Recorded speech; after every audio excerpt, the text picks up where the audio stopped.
எனக்கு அந்த அளவு குக்கிங் தெரியாதவங்கன்னு சொல்கிறவங்க கூட நம்ம நிகழ்மகிழ் புதுசாக லான்ச் பண்ண போகிற இந்த சிக்கன் மசாலா வச்சு சூப்பராக ஒரு நான்வெஜ் கிரேவி ரெடி பண்ணிடலாங்க. வெங்காயம், தக்காளி, இஞ்சி, பூண்டெல்லாம் வணங்கினதுக்கப்புறம் நம்ம நிகழ்மகிழ் சிக்கன் மசாலா வந்து 2 ஸ்பூன் போட்டிங்கன்னா போதும். இது வந்து 3/4 கிலோ கறிக்கு 2 ஸ்பூன் போடுறேங்க. மசாலா வந்துட்டு நல்லா வணங்கி வரட்டுங்க. இப்போ நம்ம கழுவி வச்ச சிக்கனை வந்து ஆட் பண்ணிடலாங்க. சிக்கன் வந்துட்டு முடிஞ்ச அளவுக்கு அந்த மசாலாலேயே வெந்து வரணும். அதுக்கு முன்னாடி தண்ணி ஊற்றிடாதீங்க. அப்போ தான் சுவை சூப்பராக இருக்கும். காரம் கொஞ்சம் அதிகமாக தேவைப்பட்டால் கொஞ்சமாக வரமிளகாத்தூள் மட்டும் ஆட் பண்ணால் போதும். இதில் மல்லித்தூளோ கரம் மசாலாவோ எதுவுமே ஆட் பண்ணல. நம்ம நிகழ்மகிழ் சிக்கன் மசாலா மட்டும்தான் ஆட் பண்ணியிருக்கிறோம். கொஞ்சமாக தண்ணி ஊற்றி வேக விடுங்க. ரொம்ப தண்ணி விட வேணாம்.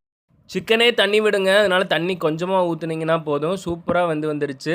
உங்கள் வீட்டில் இன்றைக்கி என்ன சமையல்னு சொல்லுங்கள். நிகழ்மகிழ் சிக்கன் மசாலா வேணுன்னா வாங்கிக்கிங்க. நம்ம வீட்டில் வாத்து ப்ளஸ் வந்துட்டு சிக்கனுங்க. நன்றி.